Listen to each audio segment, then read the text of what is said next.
My name is Jessie Billing and I head up the alumni team here at Surrey. A very warm welcome to you.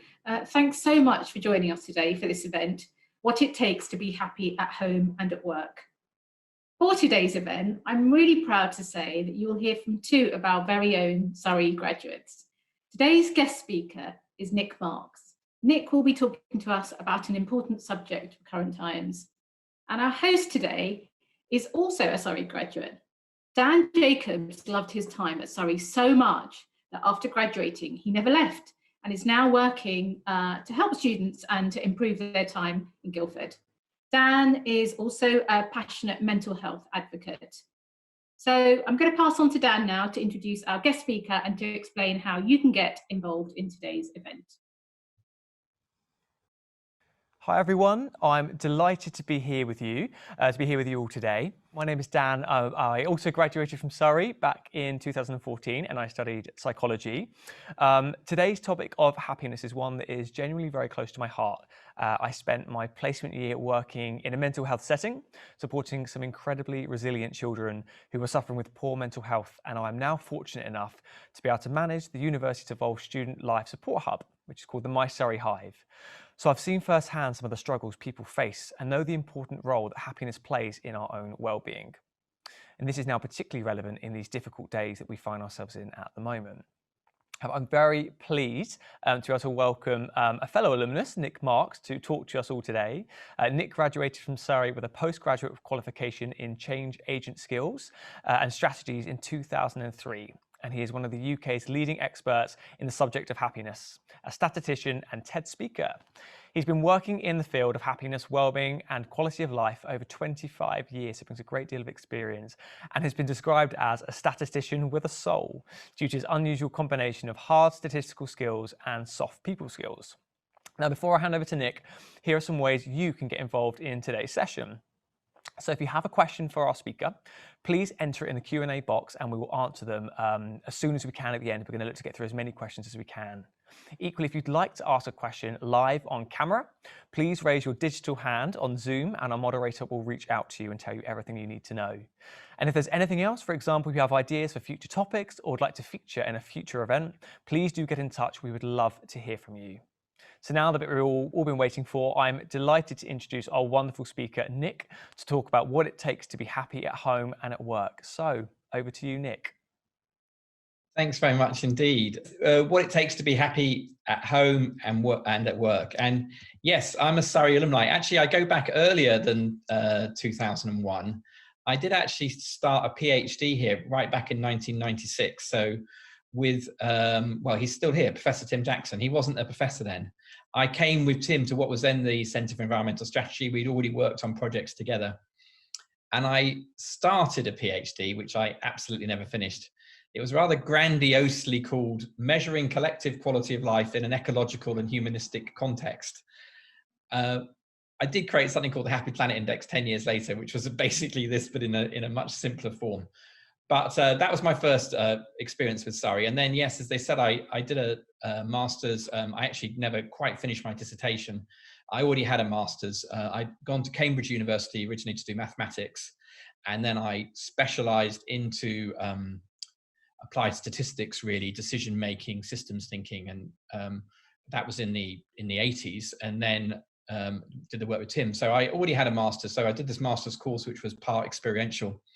Dr. Josie Gregory led that, and it was about facilitating change at a societal, no, it was facilitating change at a personal, group, organizational, and I did my sort of dissertation on societal level.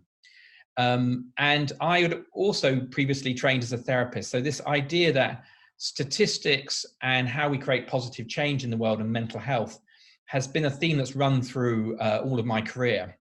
And in ways my therapy training and this course I did at Surrey really inform my statistical thinking and about how we use statistics, because I'm very interested in how we use statistics to create positive change in people's lives, whether that's at home, at work, or in society in general.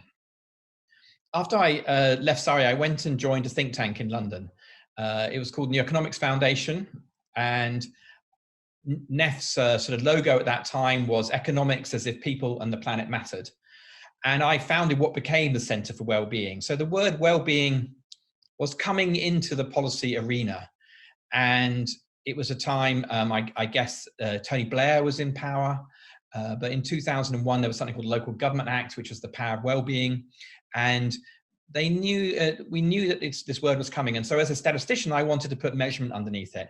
And I created a program that became unexpectedly successful, I would say, actually. I mean, I kind of thought I liked what I was doing. And as you can see me there, that's 10 years ago now, I kind of was the guy with a bit long hair in the corner who was talking about happiness in a very serious think tank that was doing sustainability and social justice.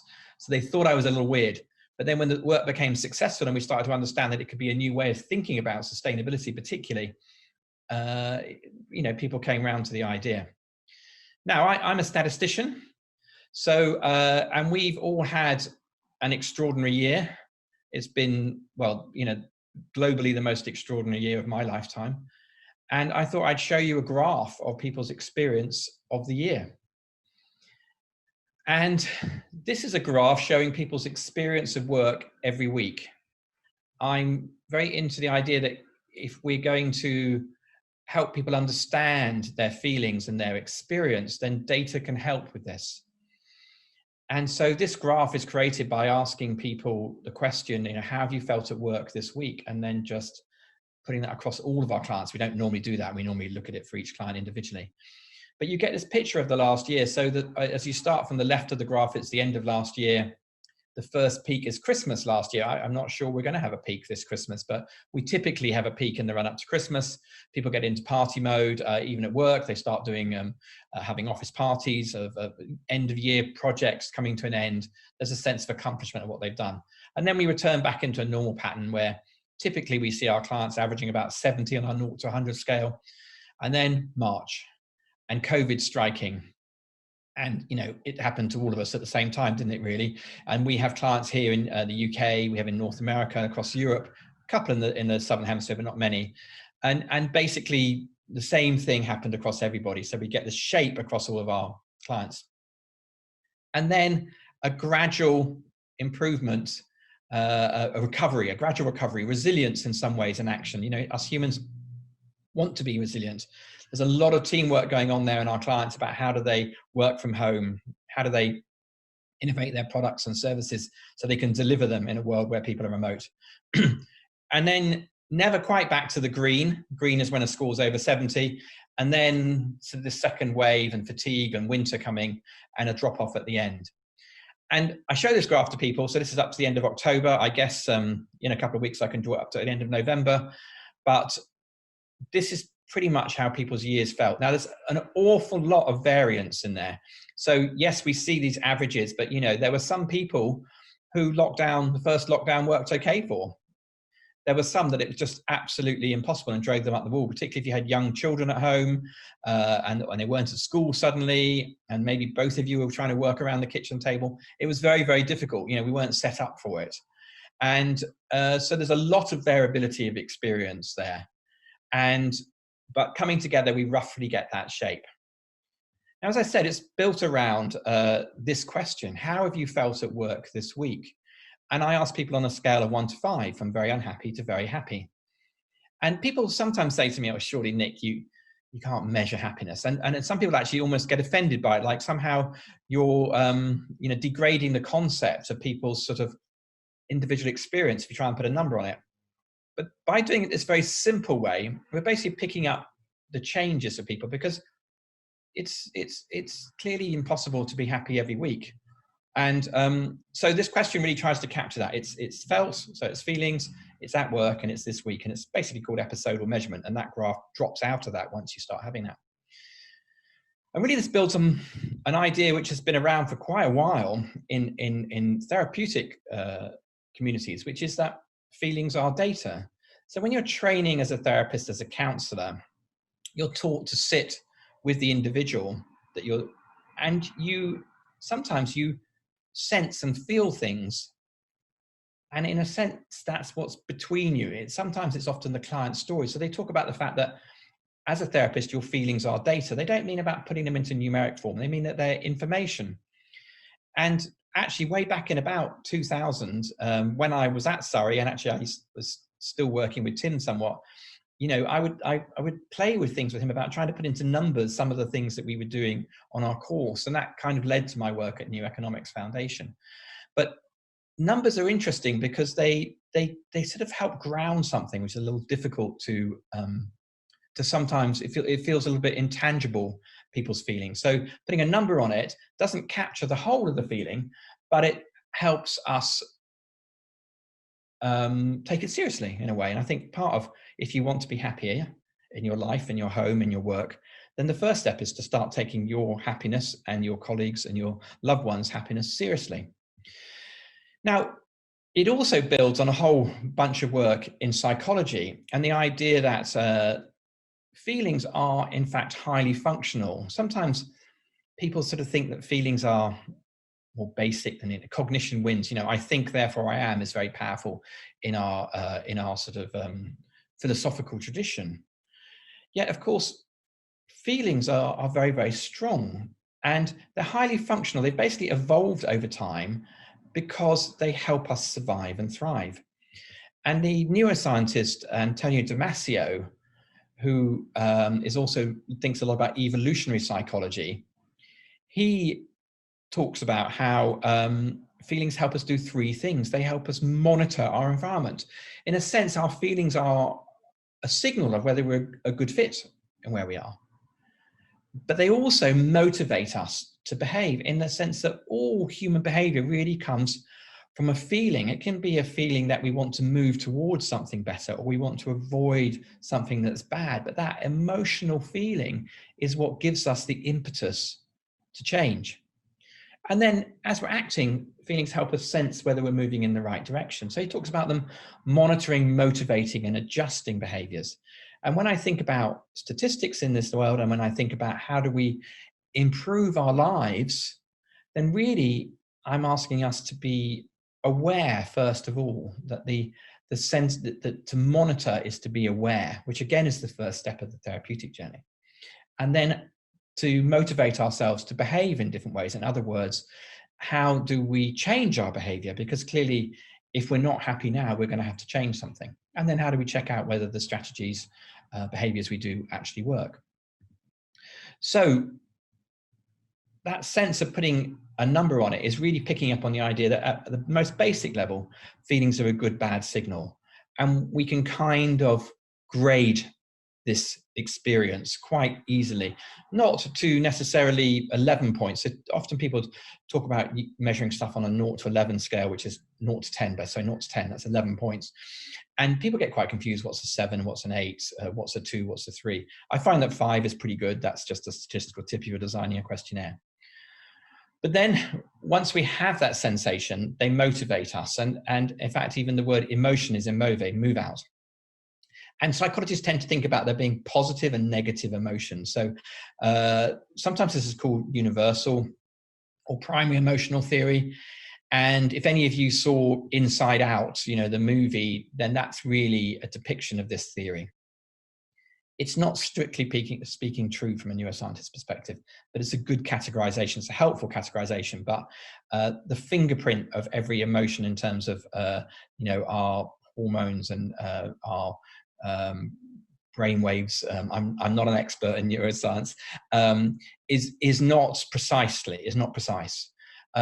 But we all identify that we feel angry sometimes, we feel frightened, we feel sad, we feel happy, and so they're useful ways of thinking about it. And in a way, anger and fear and to a degree sadness are about avoiding bad things, avoiding threats to us. Anger and fear are part of the fight and flight mechanism.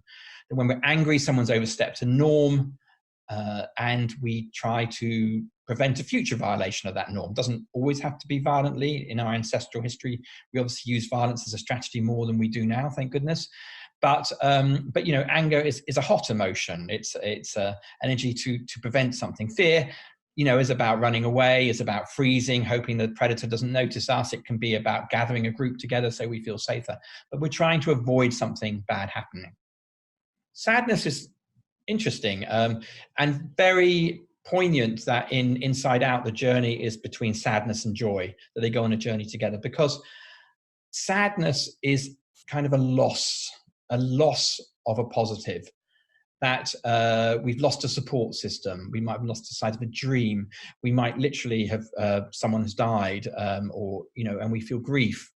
And these processes are in fact functional, although they might feel difficult and uncomfortable. They are slowing us down in order to help us reflect on what was good. So sadness is functional and linked to joy and happiness. That's why they go on the journey together, in the sense that they're, Kyle Gibran in the wonderful prose poem The Prophet talks about how sorrow is our joy remembered. So they're connected, but in a broad sense, the negative emotions are helping us avoid threats and the positive ones are helping us approach. We definitely get in a linguistic mess with the word happiness. If I ask people, what does happiness mean to you? Some people will say contentment. Some people will say joy. Clearly, they're very different, contentment and joy. And actually, it's because there's a whole array of positive emotions. So here's a list. It's not a complete list, but we've got contentment, satisfaction, but then we've got things like amusement, laughter. We've got interest, it's a focusing energy, curiosity, which is exploring, and then awe, which is sort of reaching to something bigger, joy, enthusiasm, which are mobilizing us. And they've basically got different functions. There's a reflective function to contentment. There's a sort of bonding, connecting one to amusement, and gratitude, which is basically appreciating other people, which is, and making that explicit. That helps us build bonds. Curiosity and interest help us explore, linked to creativity, obviously. And then joy, awe, wonder help us reach for bigger goals in some ways. And when you think about happiness in your life, don't think of it as a beach that you just go and lie on.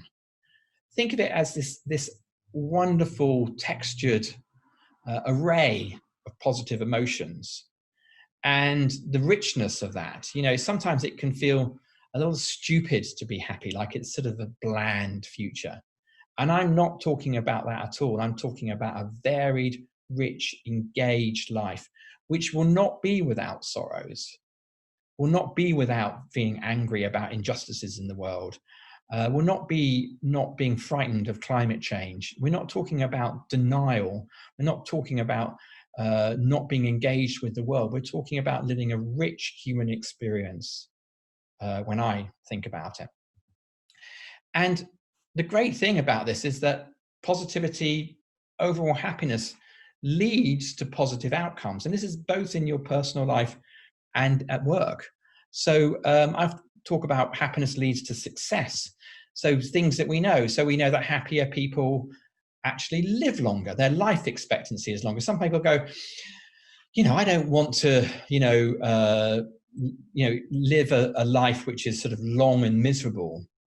And there's obviously a lot of talk about end of life and how we manage that as a society. But the good thing is that actually what tends to happen is that, I don't mean this is good, I just mean that if you're happier, you tend to live longer. There's some amazing studies on that, including a brilliant one with nuns, where they looked at these nuns when they came into a convent 80 years ago. They'd written a diary and they looked to see how many positive comments they wrote about their childhood. The young novices, if the ones that were more positive, were outliving the ones that were unhappy at 18, 20 by about 15 years. And nuns are quite interesting because they live a pretty homogeneous life. So we definitely know that, and that's just one study, that's an illustrative one, but we definitely know that happier people live longer than unhappy people. And it makes sense. We're stressed, we get sick. Happier people are more likely to get married. They're more likely to have successful marriages. They're more likely, if they get divorced, to find a second happy relationship and good relationship afterwards. So if that's, that's a factor.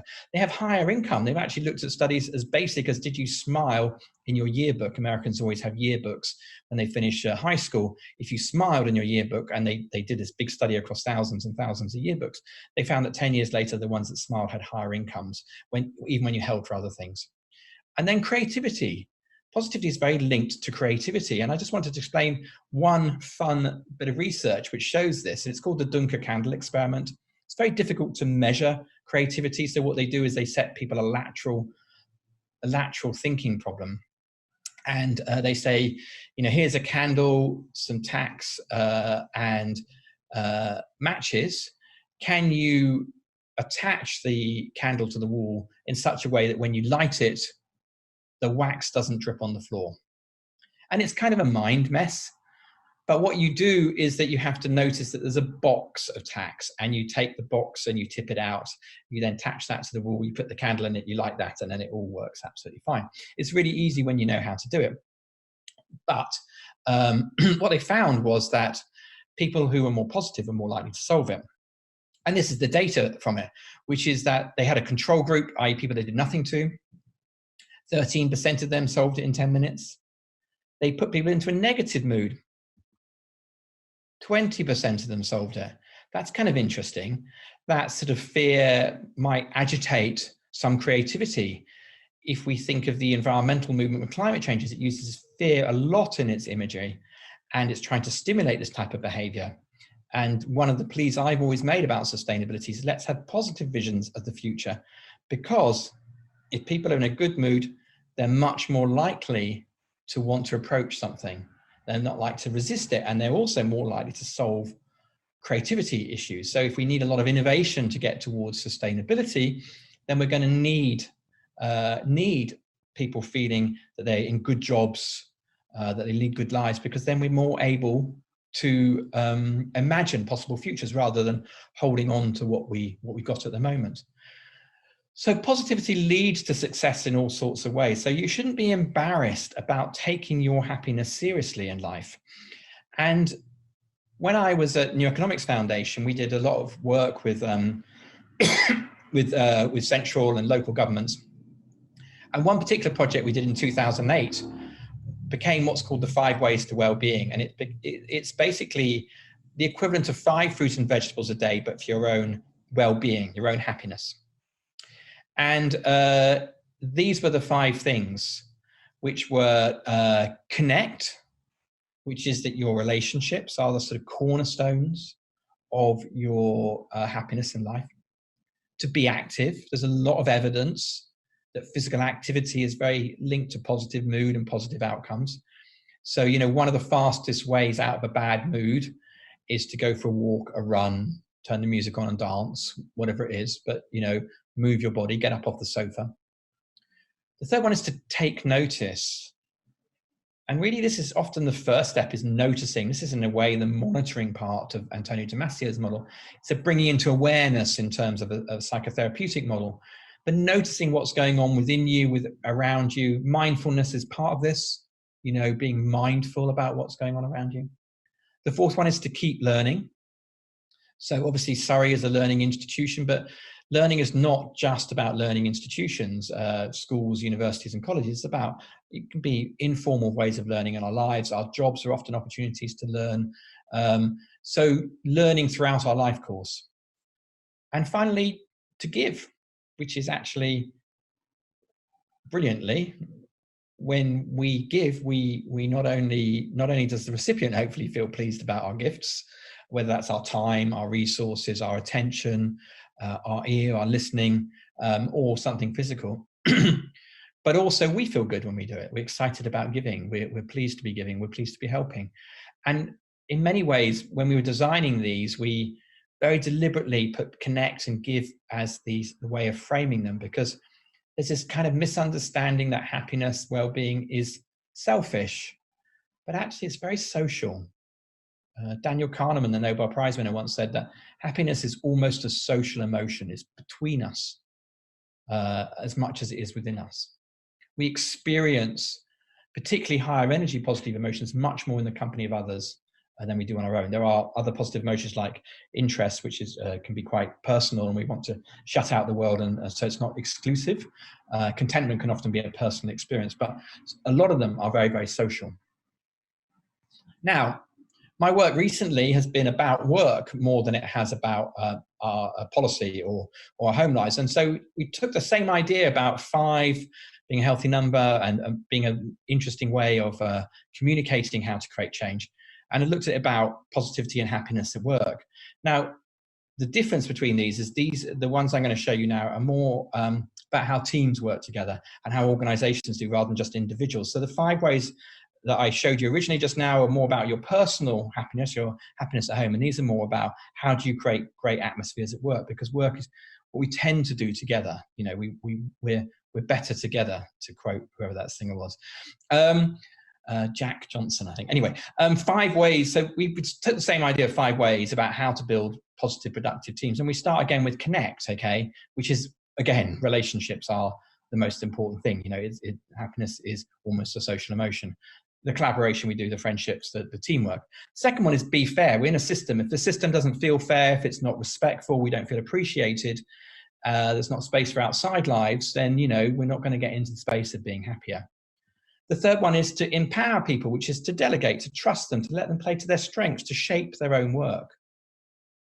The fourth is to challenge, which is it's a misunderstanding to think that people would like to do nothing at work. We actually get incredibly bored and time goes very, very slowly.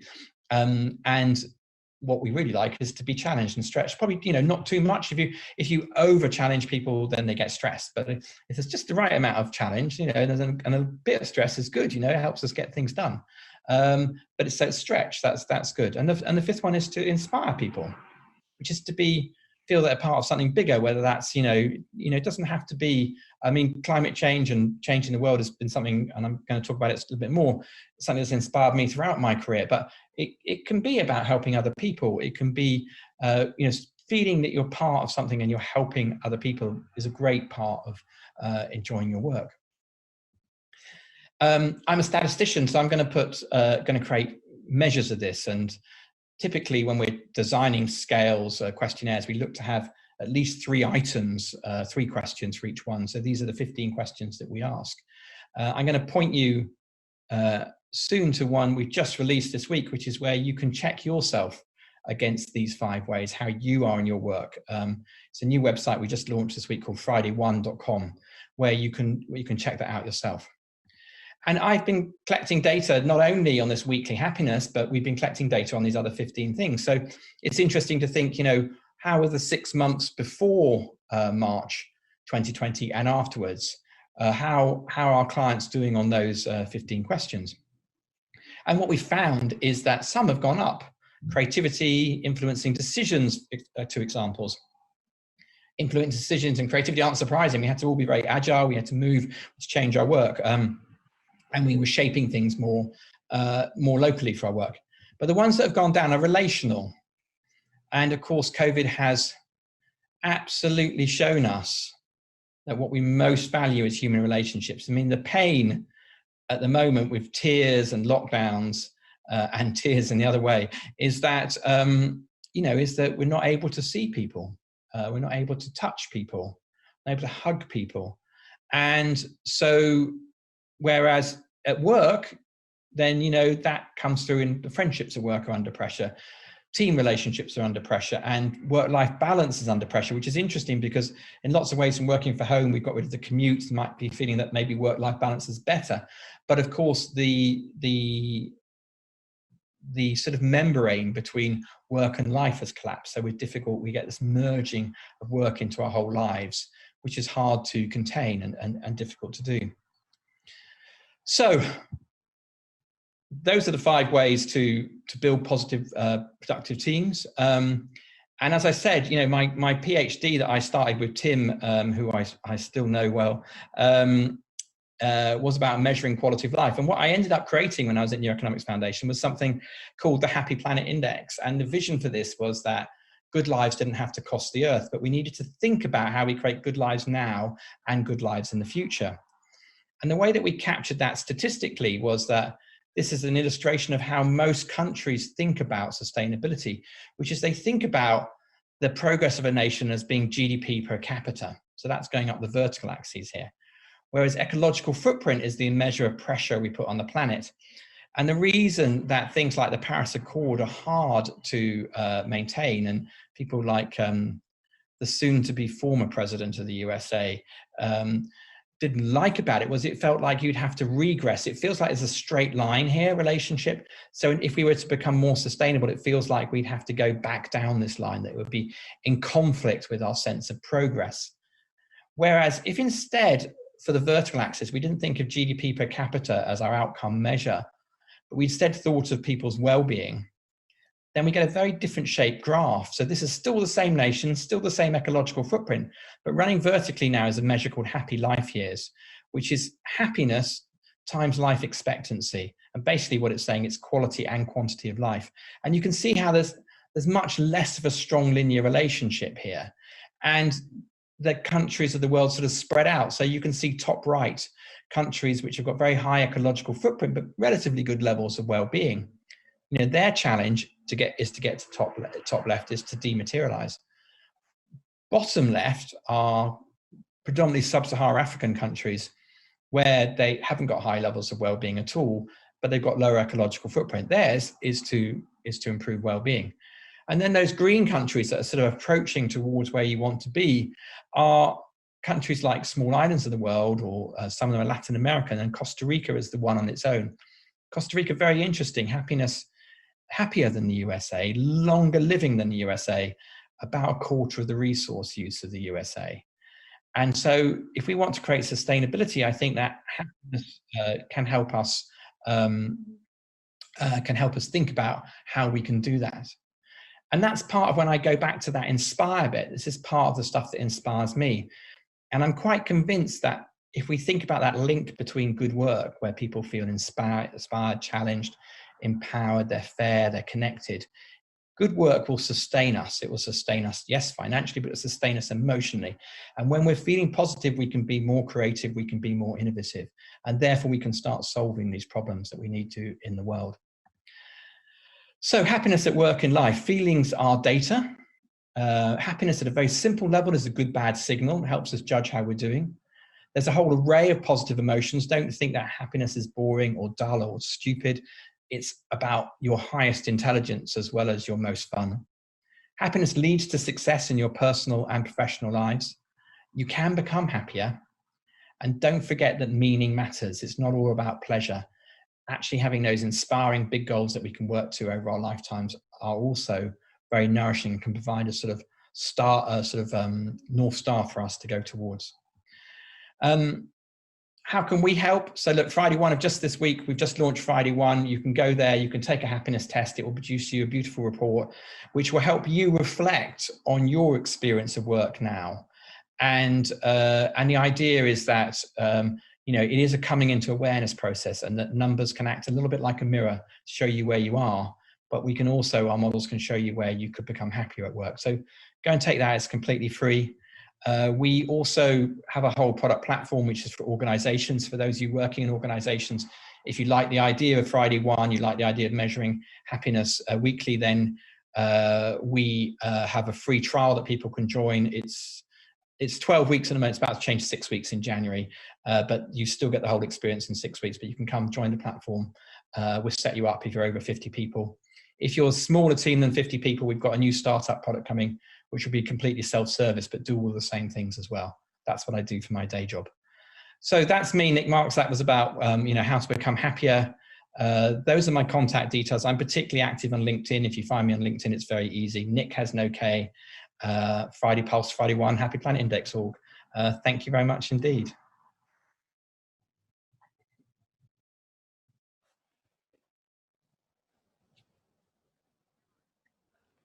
Well, Nic, thank you ever so much for that incredibly insightful presentation.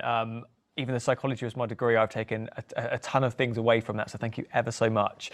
We've had lots of comments come in and lots of questions come in, which is fantastic to see, so thank you to our viewers at home.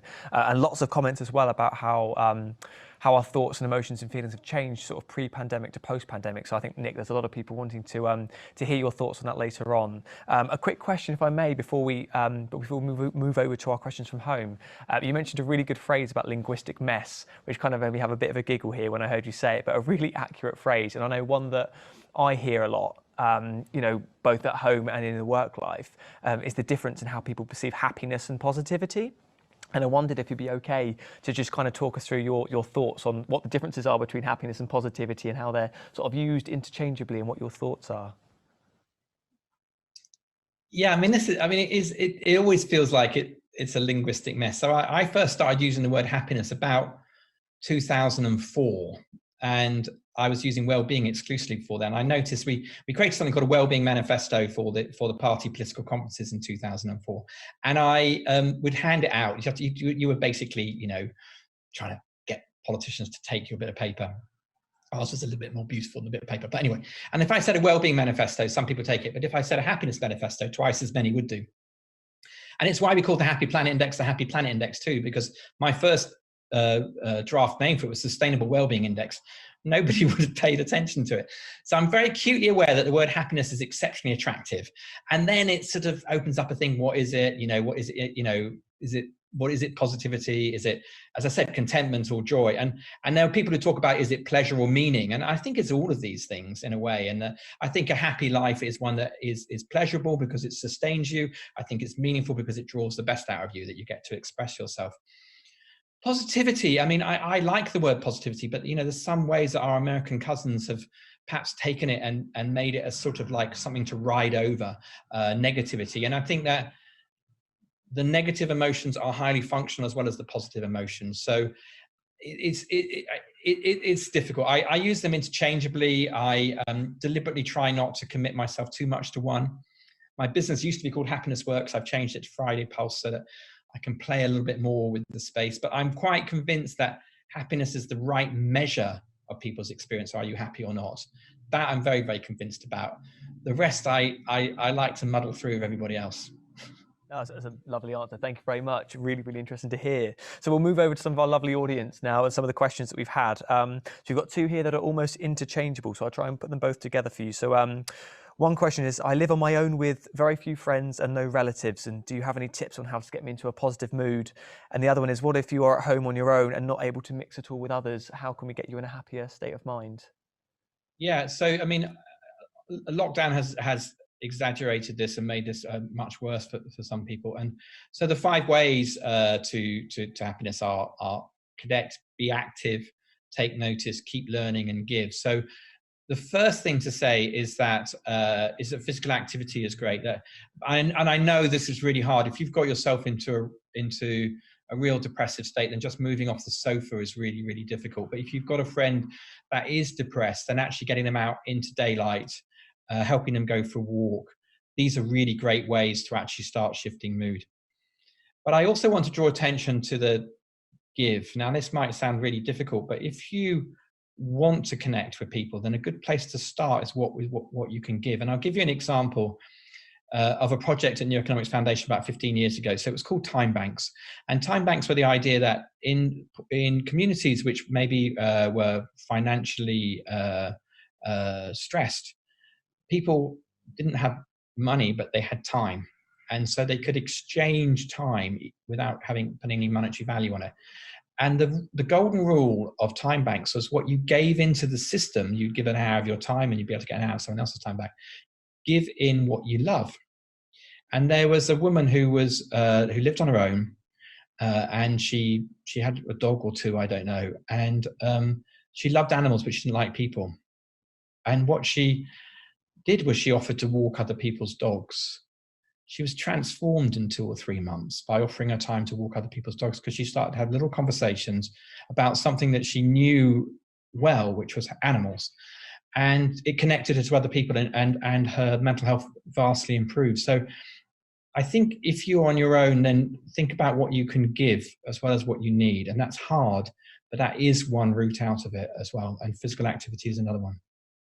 That's a lovely answer, and it actually links really beautifully into another question that's come through where you spoke so nicely about the sort of what our audience members call it, your 5 a day, the 5 different factors that you've got. Does it differ depending on person to person on which one might be more prominent for each individual, or is there certain research out there that suggests that one of the 5 is typically better at supporting sort of low mood feelings than others? So there's good research from New Zealand. New Zealand had picked up the 5 ways and used quite a lot. They first used them in the Christchurch earthquake, and they've been used quite extensively over the last 10 years there. And they've sponsored research on them. And basically, the 5 ways are sort of an interconnected space. They're synergetic in lots of ways. And what they discovered was that, if you did none, your mental health was suppressed. And doing 1 helped, 2 helped, 3 helped, 4, and right up to 5. Though the effect from 4 to 5 was less so than the previous ones. And I think that what that says is that it's about variety. It's about doing different things. I mean, I know personally, my most challenging is be active. Kind of a lazy guy. I'm intellectually engaged. I'm emotionally engaged, but I've never really been, a sports guy. So, but actually walking is something that I do enjoy doing because I can, in a sense, be mindful as I do it too. So they've all got things to offer for us. So I wouldn't really want to prioritize one, but if you had to, then Connect is, in the sense that if you haven't got people to talk to, then it is much harder. And but doesn't necessarily mean that the route to Connect is to try and connect. It can be coming through the others, as I said, finding a group to learn things with, doing a walking group with people. These are ways to sort of nudge yourself into Connect. So don't think of them individually, they can be interconnected and done simultaneously. Fantastic stuff. And I know certain staff groups at Surrey as well, we've seen walking groups pop up over time, and I hope that's quite common amongst different workplaces as well to be seeing that. So we're definitely seeing that start to pop up, especially from the beginning of the pandemic. So we love that. A slight change of tack. We've got a question from Josh here, who says, I'm about to start work on analysing my workplace's annual survey. The guidance talks a lot about how to recognise and fix problems, but very little on how to celebrate successes. And Josh was wondering if you have any thoughts on how best to do that. Okay, so I think that's a really good insight, Josh. So I think you're going to have a good career in this if that's immediately what you're spotting. And we have this huge negativity bias, which is that we pay attention to threats. In our evolutionary past, they killed us, so it made sense that we over-diagnose threats, and we, if there was a rustle in the grass, think it's a predator. Whereas if you miss a bush of berries, there'll probably be another one coming along. So it's hardwired into us, but we really do miss that positivity.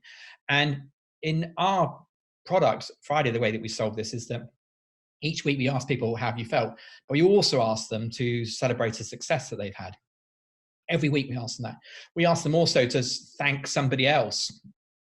And that positivity of bringing that into the team sort of resonates and builds. And I think that at work, we are really bad at celebrating the micro successes. We're really bad at doing micro appreciation, micro recognition. And we need to do that every week. Humans, we need the stroke. There's nothing to be embarrassed about that we need to be appreciated. That is part of our souls. And we need to bring that into our businesses. So that's the way that we do it. But I would really, really try and do that with your work, Joss, and find where things are going right. And there's a whole body of work which you may or may know of called appreciative inquiry, which is about how do we notice what's gone right and how do we build on that. And it's very un-British. British, like used to talk about British tennis players that their coaches would always coach their weaknesses. In America, they coach their strengths. And I think we need to do more of that. We need to more look about where our strengths are and how we can do more of them. So keep with that thought. I'm just having a great question, Josh. So thank you for that, and thank you for your answer, Nic. We've now got a live questioning coming from our audience. So I believe we've got Charlotte on the line. Charlotte, over to you. What's your question for Nic? Yes, thank you. Just wondering if you have any tips on how to manage negative energy coming from people we interact with. So it could be someone at work, or for example, grumpy partners at home. Yes. I'm immediately taken back to this talk I gave to kids, where I had like 200 kids in a room, and they were sort of 13, 14, and talking about happiness and emotion. And this small girl put up her hand and she said, what do you do with uncomfortable emotions? And I just thought that's such a great question. What do we do with difficult people? I mean, I think it's about holding our own boundaries, in the sense that when someone is being difficult, they can sometimes be a bit of a sort of black hole and suck you into their space. And how do you stand in your space, and how do you reflect back to them? One of the key things that we're taught in psychology is called emotional regulation, which is that how do we notice what we're feeling and then decide how we're going to act? So we regulate our emotions. So it's not, people who just act out their emotions it's cathartic for them, but they're basically acting them out. They're not using their intelligence. So an intelligent emotionality is to notice how we feel. So think of sentences like, when you say that, it makes me feel.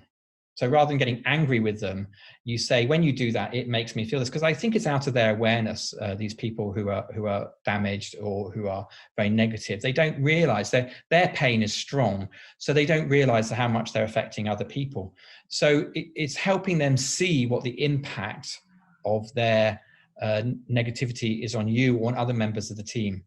And what I would say, and this is not easy but if you're a team leader and you've got someone that's very negative in your team, really understand they're costing you a lot, and don't ignore it. It will be affecting everybody else.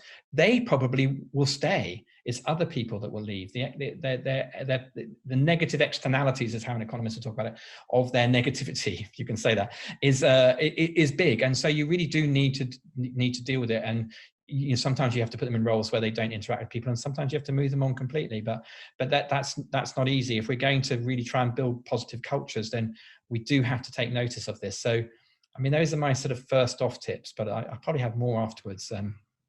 Yeah. And a great takeaway phrase, I think, that we can all sort of adopt into either a work or home place as well. So we love that. Again, another slight change of tack for you, Nic. We've got a question here. My son has learning difficulties, and it seems that success for children is about academic achievement these days. How can we reframe this as a parent to feel happy about the situation? This is so that our children and we as parents don't feel that we are failing. Look, I'm not an expert in learning difficulties or this. I do. What comes up for me immediately is remembering how gardeners work on multiple intelligences, and how we need to not narrow down our understanding about what intelligence is, that it's not just IQ tests, which are very biased towards certain problem solving and spatial awareness issues, and that people can have social intelligences, spatial and creative intelligences, all different types of intelligence. I think it's about broadening out the concept. And of course, if you're a parent, you almost certainly have that almost unconditional love for your child, and understanding how that bond and that gives them confidence. Because wherever we are and whoever we are, if we feel positive and confident on stuff, we're always going to be happier and contribute more from wherever we are. So I'm not an expert in that area, but that would be my first instinct about how to broaden out the scope of what intelligence is, and also, notice that emotional and love bond, and how that really, really will support them to grow into the human being they can become. Absolutely. Love that. Thanks, Nic. We've got a question here that's kind of, I like to sort of zooming out a little bit, looking more at sort of government strategies, etc. And our listener said, I'm quite interested to know how people actually measure happiness. What sort of tools are being used in businesses and by governments to actually quantify our feelings?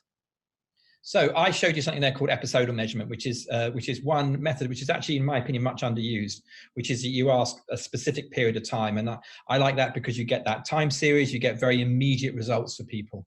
There are other traditions. So there's something which is called evaluative methodology, which is basically you ask people to evaluate their overall life. This is actually how staff surveys tend to work when they're once a year, which is that they ask them for your overall opinion about your work. So you're basically asking for people's thoughts about their feelings. You're saying how have I felt over this period of time, but you're asking for their cognitive evaluation of it. There's no time frames involved in that. Another one is called experience sampling, which is where you effectively interrupt people's experience and ask how you're feeling right now. Researchers absolutely love this because it gives them very varied data, but it's really annoying to the respondent to be interrupted in experiences. And so, and it takes them out of the experience as soon as because you're asking for their, to think about how they're feeling. So that's experiential. Other methodologies, observational, which is where you get other people to observe. And you see people doing what's called sentient analysis with sort of new bits of AI and tech, where they go through text, they go through stuff, they look to see what people are writing. There's new facial recognition stuff, which is coming about reading emotions on people's faces. And actually they're finding that emotions are not static. It's actually a very dynamic expression through your face, and there are ripples of it. So those are kind of interesting, but they're not involving people in it. So there were those sort of things. My favorite is episodal, when you say, you've had this experience, how did you feel during it? It's closer to the experiential, but it's much easier to gather. And there, I look to get an overall thing by just asking people how happy they are. Some people like to do more measures of a sort of rounded experience. So people will measure emotions by asking them a whole list of emotions. Have you felt these? I'm not convinced by that, because I don't think we differentiate enough between emotions. There are other people that look at the drivers. So like our Friday 1 measure that you can go and do, or you can do 15 questions and they'll say, when you answer highly on this, you are happy. I do that a bit, but I prefer the repeated measure. And you could do this for yourself in your private life. You could every weekend, you could write a diary about how your week was and give yourself a score, 1 to 5 or 0 to 10. You can use 0 to 10 if you want. How was your week? Or just put colors on it. So I think the regular is more interesting because it gets you to reflect more, and it gets you to be able to intervene more. But that's a basic overview about it. No, thank you ever so much. That's fantastic. And we've got our next question from Lisa. I think touching upon your economics background as well in your sort of the early part of your career. Lisa is asking that given the economy has been hit so hard in 2020, do you anticipate that companies will be less willing to spend money or pay attention to the happiness of their employees than when they were when the economy was doing as well as it was? There's layers to the answer to that. I think the one is that I think that companies are people, and we've all been through this experience together. And I think every CEO will have touched burnout this year in their either themselves, their senior team, or in their organization. So there is a way that I think this is an extraordinary shared experience that could bring us together. And I think that it has become much more valid to ask people, how are you? And when they give you a stock answer, to say, no, really, how are you? Because we know that people have been struggling. So I don't fear it very much. Now, traditionally, when we have an economic downturn, we do see things like absenteeism falls because people are worried about if they don't turn up to work, they'll lose their job. What's going to be interesting about this downturn and recovery is we've had it coincide with mass working from home. And working from home is good, right? In some ways, and we have to find our new balance with it. That's fine. But it does mean that jobs are not tied to geographies nearly as much. So it might be that actually happiness becomes more important if you want to retain people, because they can go and work anywhere in the world now, or from anywhere in the world. So I think well-being experience will become more and more important. I think we had that shift before COVID. I think it's been accelerated. My expectation and my hope is that we will take it even more seriously. So I don't have your fear, but I understand the question, because that has traditionally how an economic downturn has been. And to echo your point, I think of asking somebody how they are twice. Just want to say that I think that's an incredibly important point. I heard a talk once where somebody taught me about that, and it actually brought me to tears, listening about their own experience of really getting down into how people genuinely are. So a fantastic point to touch upon.